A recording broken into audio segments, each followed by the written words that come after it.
প্রিয় দর্শক, এই মুহূর্তে আমরা খবরের শিরোনামে রয়েছি। নওশাদ সিদ্দিকী, তাকে গ্রেপ্তার করা হয়েছে। কেন তাকে গ্রেপ্তার করা হয়েছে? নওশাদ সিদ্দিকী ধর্মতলাতে নওশাদ সিদ্দিকী একটি ধর্ণামঞ্চ তৈরি করেছে। নওশাদ সিদ্দিকীকে পারমিশন দেওয়া হয়নি, এমনটাই জানিয়েছেন কলকাতা পুলিশ। যে নওশাদ সিদ্দিকী তাদের যে ধর্মতলাতে ধর্ণামঞ্চ তৈরি করা হয়েছে, পুলিশের পারমিশন ছাড়াই তারা সেখানে করতে গিয়েছে। তাই নওশাদ সিদ্দিকী সহ ৯৬ জনকে পুলিশ গ্রেপ্তার করেছেন এবং নওশাদকে মারাও হয়েছে। আঘাত হয়েছেন ভাঙড়ের বিধায়ক নওশাদ সিদ্দিকী, ফুরফুরার পীরজাদা নওশাদ সিদ্দিকী, তাকে সজোরে আঘাত করা হয়েছে, এমনটাই জানিয়েছেন বিধায়ক নওশাদ সিদ্দিকী।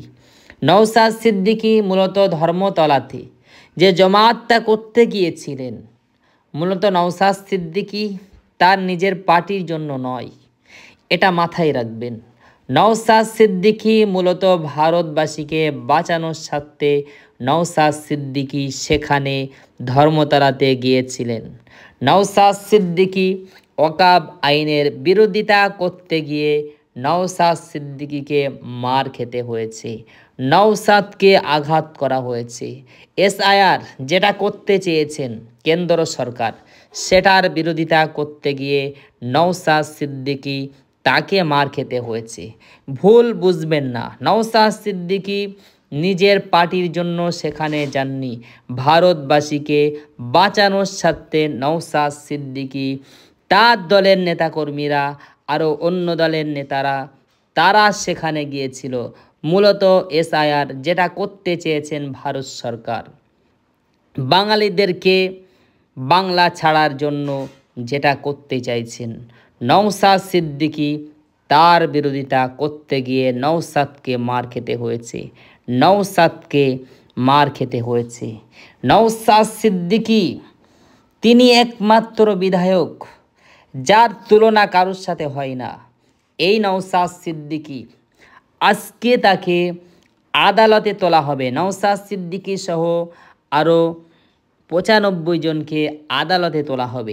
এখনও পর্যন্ত আমরা যে খবর পেয়েছি, নওশাদ সিদ্দিকী সহ আরও ৯৫ জনকে আদালতে পেশ করা হয়নি, এখনও তাদেরকে আদালতে তোলা হয়নি।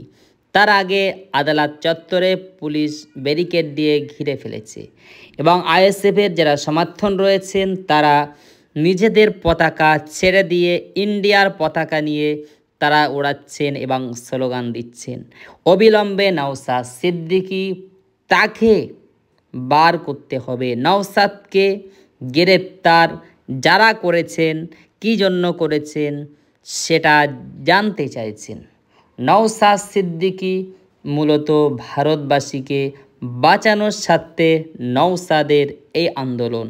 নওশাদ সিদ্দিকী তিনি পিছপা হননি, তিনি এগিয়ে গিয়েছেন।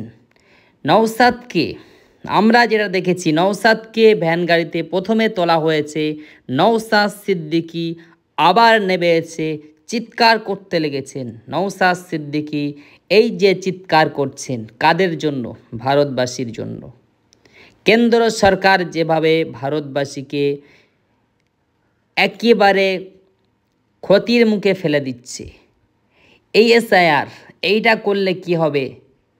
অনেকের নাম বাদ পড়ে চলে যাবে, তারা কিন্তু ভারতে আর থাকতে পারবেন না, এমনটাই কিন্তু জানা যাচ্ছে। কেন? ভারত কারুর বাপের নয়। এই দেশ আমার, এই দেশ আমাদের সবার। তাই কেন্দ্র সরকার যেটা করতে চাইছেন, এটাকে বিরোধিতা করা সকলের প্রয়োজন। কেন এই বিভ্রান্ত কেন বাংলাতে করবে? আসামে কত হাজার মানুষদেরকে বঞ্চিত করেছেন ভোট দেওয়া থেকে, তাদের তালিকা থেকে নাম সরিয়ে দেওয়া হয়েছে, আর মুসলিম দেখে দেখে এটা করা হচ্ছে। তাই নওশাদ সিদ্দিকী জাতি বর্ণ নির্বিশেষে নওশাদ সিদ্দিকী তিনি আন্দোলন করে যাচ্ছেন। ভারতবাসীকে বাঁচানোর জন্য। আর বারবার সেই নওশাদকে আঘাত করা হচ্ছে। সেই নওশাদ সিদ্দিকী যাকে এখনো পর্যন্ত তারা ভয় দেখিয়ে দমাতে পারেনি। এই নওশাদকে দেখেছেন, এর আগে একবার নওশাদকে চ্যাংগলা করে নিয়ে যাওয়া হয়েছে, আবারও এই নওশাদকে আঘাত করা হয়েছে। বারবার নওশাদকে তোলা হচ্ছে, নওশাদ বেরিয়ে আসছে। তারপরে দেখা গিয়েছে নওশাদকে একেবারে ধরে নিয়ে সেখানে ভ্যান গাড়িতে তুলে নওশাদ সহ আরও 95 জনকে তুলে নিয়ে যাওয়া হয়েছে। আজকে তাদেরকে আদালতে পেশ করা হবে। তার আগে বিভিন্ন জায়গায় নওশাদ সিদ্দিকীর সমর্থনেরা তারা স্লোগান দেওয়া শুরু করেছেন, পথ অবরোধ করেছেন। তারা যতক্ষণ পর্যন্ত নওশাদকে না ছাড়বে তাদের আন্দোলন জারি থাকবে। এমনকি নওশাদ সিদ্দিকীর সমর্থনরা তারা হুঁশিয়ারি দিচ্ছেন যে বাংলাকে অচল করে দেব নওশাদকে যদি না ছাড়া হয়, নওশাদকে যদি না ছাড়া হয় বাংলাকে অচল করে দেব। নওশাদ সিদ্দিকী তার বহু সমর্থন আছে। এই নওশাদ সিদ্দিকী বাংলার মানুষদেরকে বাঁচানোর স্বার্থে লড়াই করছেন। আর এই নওশাদকে তারা গ্রেপ্তার করে রেখে দেওয়ার চেষ্টা করছেন। এদিকে আমরা দেখেছি স্বরাষ্ট্রমন্ত্রী অমিত শাহ, তিনি একটি বিল পাস করতে চেয়েছেন সংসদে। সেখানে তিনি বলার সাথে সাথে চিৎকার মেরে উঠেছেন সংসদের যারা রয়েছেন। অমিত শাহর কথা হলো, কোনো নেতা মন্ত্রী যেই হোক না কেন যদি তারা গ্রেপ্তার হয় 30 দিনের বেশি হয়ে গেলে তাদের সংসদ পদ বাতিল হয়ে যাবে, তাদের এমএলএর পদ বাতিল হয়ে যাবে, মুখ্যমন্ত্রীর পদ বাতিল হয়ে যাবে, এমপির পদ বাতিল হয়ে যাবে। এমন একটা বিল আনতে চেয়েছেন অমিত শাহ। এমনটাই সোশ্যাল মিডিয়াতে দেখানো হচ্ছে। জানি না এটা কতটা সত্যটা, এটা আমরা যাচাই করিনি। কিন্তু যেভাবে একটার পর একটা অশান্তির দিকে নিয়ে যাওয়া হচ্ছে বাংলার মানুষদেরকে, এই একটা বিধি ব্যবস্থা করতে হবে। তার জন্য নওশাদ সিদ্দিকী রাজনীতির ময়দানে নেমেছেন। নওশাদ সিদ্দিকী জোর কদমে লড়াই করছেন। নওশাদ সিদ্দিকী মানুষের পাশে দাঁড়াচ্ছেন। নওশাদ সিদ্দিকী ওয়াকফ আইনের বিরোধিতা করছেন এবং যেভাবে শ্রমিকদের ওপর অত্যাচার হচ্ছে নওশাদ সিদ্দিকী তাদের পক্ষ নিচ্ছেন। নওশাদ সিদ্দিকী ওয়াকফ আইনের বিরোধিতা করছেন। তাই নওশাদকে গ্রেপ্তার করে নওশাদকে দমাতে চাইছেন, নওশাদকে ভয় দেখাতে চাইছেন।